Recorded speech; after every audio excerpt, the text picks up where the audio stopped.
Bismillahirrahmanirrahim. Assalamualaikum warahmatullahi wabarakatuh. Bagaimana kabarnya anak-anakku sekalian?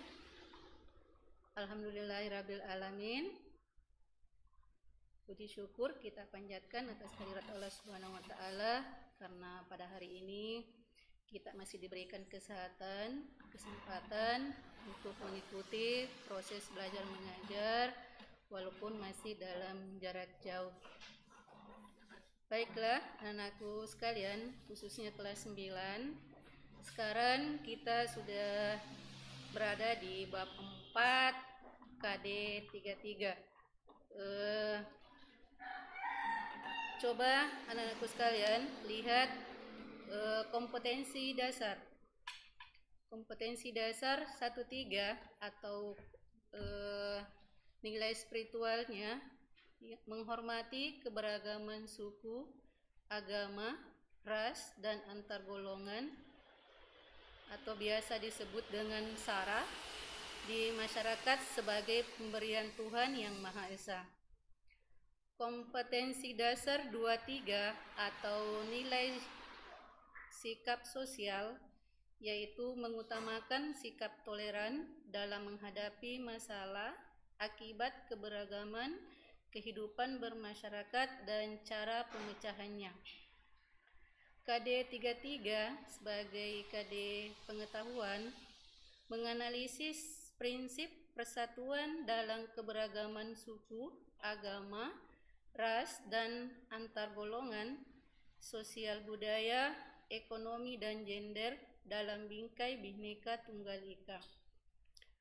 KD 43 atau penilaian keterampilan mendemonstrasikan hasil analisis prinsip persatuan dalam keberagaman suku, agama, ras, dan antar golongan, sosial budaya, ekonomi, dan gender dalam bingkai Bhinneka Tunggal Ika.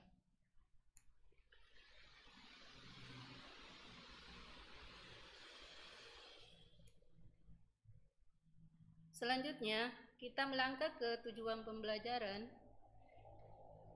Tujuan pembelajaran yang pertama adalah menjelaskan makna persatuan dalam kebangsaan. Yang kedua, menunjukkan perilaku jujur, disiplin, tanggung jawab, peduli, toleran, gotong royong, santun, dan percaya diri dalam berinteraksi secara efektif dengan lingkungan sosial. Tujuan pembelajaran yang ketiga, mendukung usaha untuk menyatukan perbedaan yang ada dalam keberagaman budaya, agama, dan suku. Sekarang kita akan membahas poin yang pertama, yaitu makna persatuan dalam kebangsaan.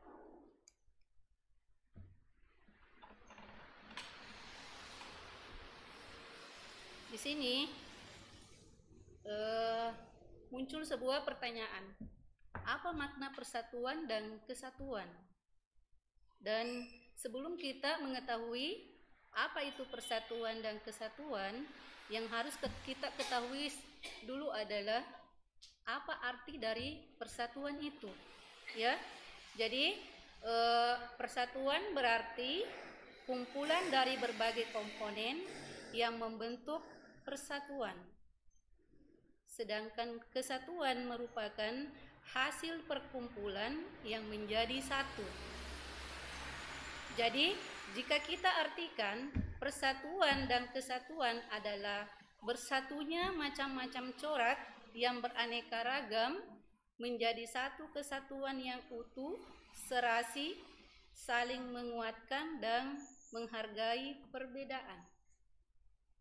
Maksud dari persatuan di atas adalah bagaimana kita bisa bersatu dalam keberagaman yang dimiliki oleh bangsa Indonesia. Apanya yang beragam, apanya yang bermacam-macam. Yang beragam di sini adalah agama, suku, ras, golongan, dan gender. Anak-anakku sekalian, materi ini sudah pernah kalian dapatkan di kelas 7, tinggal lanjutannya saja. Jadi Dan aku sekalian sudah pasti tahu bahwa yang ingin disatukan di sini adalah berbagai macam perbedaan yang ada di Indonesia. Yang mana tadi yang berbeda, yang mana tadi yang beragam, yaitu beragam agamanya, beragam sukunya, beragam rasnya, dan beragam budayanya, ya. Jadi anak-anakku sekalian sudah tahu semua ada berapa macam agama di Indonesia, ada berapa macam suku, ada berapa macam ras yang berada di setiap daerah. Ya, jadi keberagaman tadi yang ada di setiap daerah, bagaimana caranya agar kita sebagai bangsa Indonesia bisa bersatu walaupun berbeda tadi. Ya, inilah sehingga bangsa Indonesia mengukuhkan atau menciptakan sebuah semboyan, yaitu Bhinneka Tunggal Ika, yaitu berbeda-beda tetapi tetap satu. Ya, jadi bagaimana bangsa Indonesia bisa bersatu dari berbagai macam suku tadi, berbagai macam agama, berbagai macam ras, dan berbagai macam golongan. Ya, selanjutnya persatuan dan kesatuan ini itu sudah ditanamkan di negara kita jauh sebelum Indonesia merdeka. Di sini terbukti dengan bersatunya rakyat Indonesia, maka ini memudahkan kita untuk mencapai kemerdekaan, untuk mengusir penjajah dari negara kita. Dengan persatuan yang kita miliki, maka kita lebih mudah untuk bersatu dari berbagai daerah di Indonesia, dan kita berhasil mengusir penjajah dan berhasil mencapai kemerdekaan pada tanggal 17 Agustus tahun 1945. Ya, jadi persatuan dan kesatuan di sini adalah sangat penting bagi bangsa Indonesia. Kenapa sangat penting? Karena dengan adanya persatuan di sini kita bisa tercipta kehidupan yang serasi, selaras, dan seimbang, dan agar perbedaan yang ada di negara kita tidak menjadi suatu perpecahan. Ya, jadi dengan adanya persatuan dalam keberagaman, maka apa yang ada di setiap daerah di Indonesia, perbedaan yang ada di setiap daerah di Indonesia itu bisa saling menghargai, itu bisa saling menghormati, sehingga walaupun tadi agamanya berbeda, sukunya berbeda, rasnya berbeda, dan golongannya berbeda, namun bisa menjadi utuh, namun bisa menjadi satu, yaitu bangsa Indonesia. Ya. Kemudian bagaimana? Apa alat yang bisa menyatukan tadi? Bagaimana bisa menyatukan tadi? Yaitu dengan adanya dasar negara Pancasila, adanya undang-undang dasar, adanya Sumpah Pemuda, adanya Bhinneka Tunggal Ika, adanya Lambang Negara Garuda Pancasila, adanya Lagu Kebangsaan Indonesia Raya. Ini semua bisa menyatukan berbagai perbedaan yang ada di negara kita, ya. Karena ini sangat rawan sekali.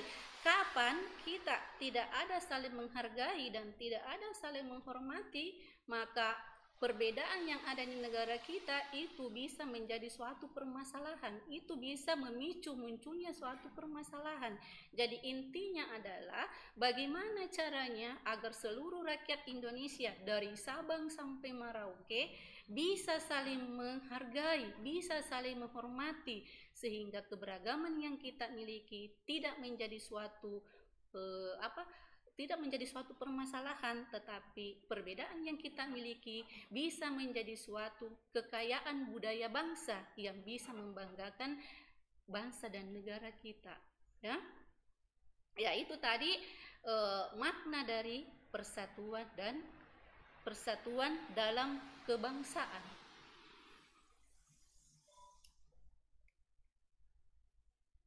Selanjutnya,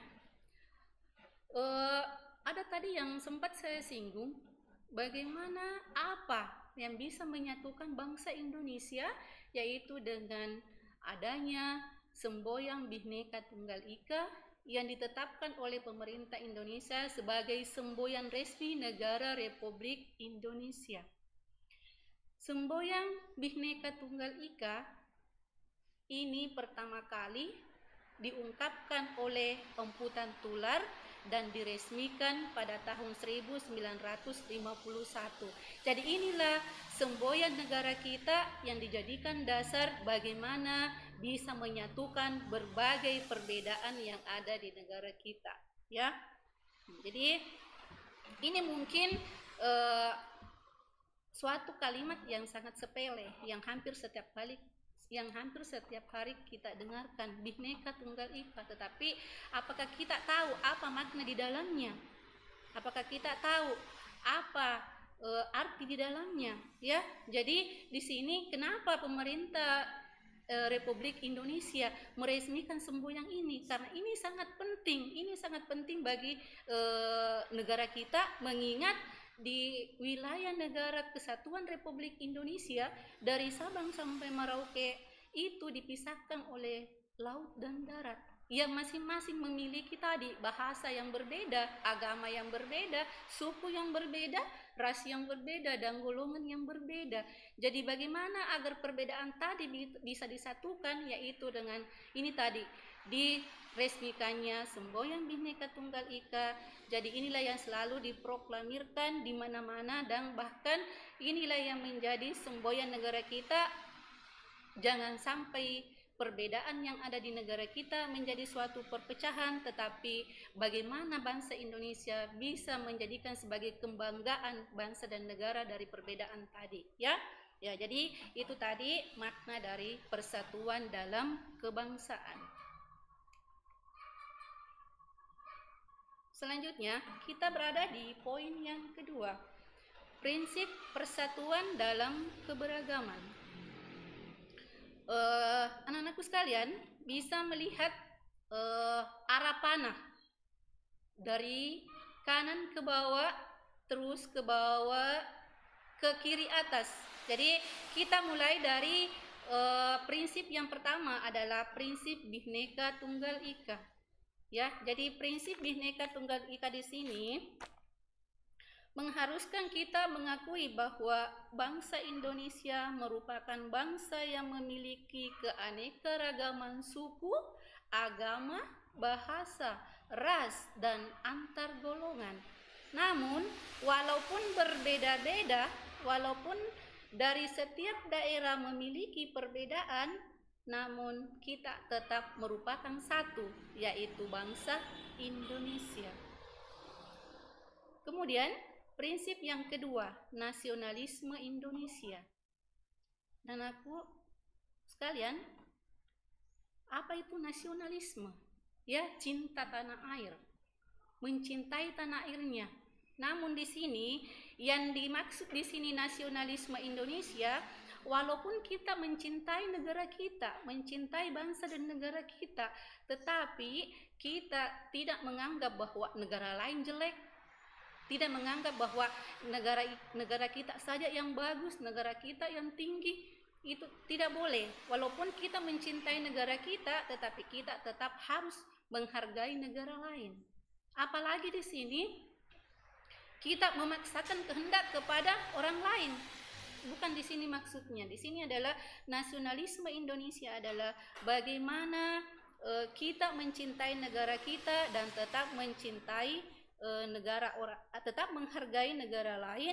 Kemudian bagaimana kita bisa mencintai negara kita, membanggakan negara kita, tetapi tetap menghargai dan menerima budaya dari negara lain yang dengan mengambil sisi positifnya dan membuang sisi atau nilai negatifnya.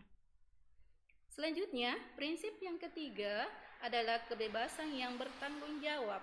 Kebebasan yang bertanggung jawab. Kebebasan yang bertanggung jawab yaitu manusia Indonesia adalah makhluk ciptaan Tuhan yang memiliki kebebasan individu, yang memiliki kebebasan untuk melakukan sesuatu, tetapi di sini adalah bukan berarti bahwa kebebasan yang sebebas-bebasnya, ya. Jadi Kebebasan yang dimaksud di sini adalah bagaimana kita melakukan sesuatu yang tidak merugikan orang lain dan kita mampu mempertanggungjawabkan apa yang kita perbuat, mampu kita pertanggungjawabkan apa yang kita lakukan, ya. Jadi kebebasan yang kita miliki adalah kebebasan yang tidak merugikan diri sendiri, tidak merugikan masyarakat, tidak merugikan bangsa dan negara kita sendiri, dan tidak merugikan bangsa lain. Jadi apa yang kita lakukan adalah sesuatu yang bermanfaat, sesuatu yang dapat kita pertanggungjawabkan untuk diri kita dan pertanggungjawabkan untuk orang lain, lebih-lebih mempertanggungjawabkan untuk bangsa dan negara kita sendiri. Selanjutnya, yang keempat, prinsip wawasan Nusantara. Nah, di sini kita tahu semua bahwa wawasan Nusantara adalah cara pandang bangsa Indonesia tentang diri dan lingkungannya dari berbagai aspek politik, ekonomi, sosial budaya, dan pertahanan keamanan. Ya, jadi bagaimana kita tadi menyatukan berbagai perbedaan yang ada dan dihubungkan dengan aspek ekonomi, aspek politik, sosial budaya, serta pertahanan dan keamanan. Yang terakhir yaitu prinsip persatuan pembangunan. Prinsip persatuan pembangunan adalah dengan semangat persatuan Indonesia, kita harus mengisi kemerdekaan yang kita raih tepatnya pada tanggal 17 Agustus tahun 1945. Bagaimana caranya kita mengisi kemerdekaan yang sudah kita raih, yaitu dengan melaksanakan pembangunan. Utamanya di era reformasi adalah era perubahan, bagaimana kita merubah apa yang telah terjadi di Orde Baru dengan munculnya berbagai macam permasalahan, utamanya adalah yang paling dominan adalah terjadinya tindakan korupsi. Maka di era reformasi ini bagaimana bangsa Indonesia bisa mengisi kemerdekaan dengan melaksanakan pembangunan dan melakukan perubahan di berbagai bidang. Di sini adalah hampir semua bidang dilakukan perubahan. Di sini terbukti dengan adanya perubahan Undang-Undang Dasar, adanya amandemen Undang-Undang Dasar. Di sini dilakukan perubahan, tujuan utamanya adalah agar apa yang terjadi di era Orde Lama dan Orde Baru itu tidak terjadi lagi di Orde Reformasi, dan itulah sehingga bisa kita lihat bagaimana banyaknya perubahan Undang-Undang Dasar. Kalian mungkin sudah pelajari di semester lalu bagaimana dan berapa banyak dilakukan perubahan pada Undang-Undang Dasar. Bisa kita mengingat kembali dari berapa bab, dari 16 bab menjadi 21 bab, dari 37 pasal menjadi 73 pasal, dari 49 ayat menjadi 170 ayat. Coba bayangkan, banyak sekali perubahan yang dilakukan oleh pemerintah kita di sini pada Orde Reformasi. Tujuan utamanya adalah agar pembangunan di negara kita bisa berjalan dengan baik dan tidak terjadi lagi penyelewengan baik oleh masyarakat itu sendiri maupun pemerintah yang bertugas di lembaga pemerintahan. Ya, jadi itu ada 5 prinsip persatuan dan dalam keberagaman.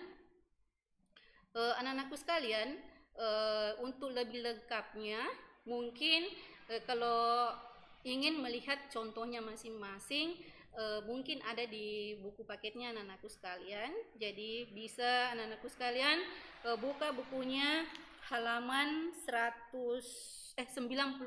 Di situ ada pembahasannya, dan untuk lebih jelasnya lagi anak-anakku sekalian bisa baca bukunya halaman 95. Mungkin pada pertemuan kali ini cukup sekian yang bisa saya sampaikan. Mudah-mudahan minggu depan kita semua dalam sehat walafiat diberikan kesehatan oleh Allah Subhanahu wa taala sehingga kita bisa melanjutkan kembali materinya.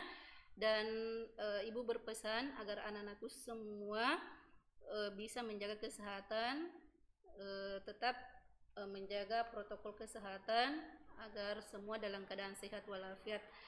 Sekian dan terima kasih. Assalamualaikum warahmatullahi wabarakatuh.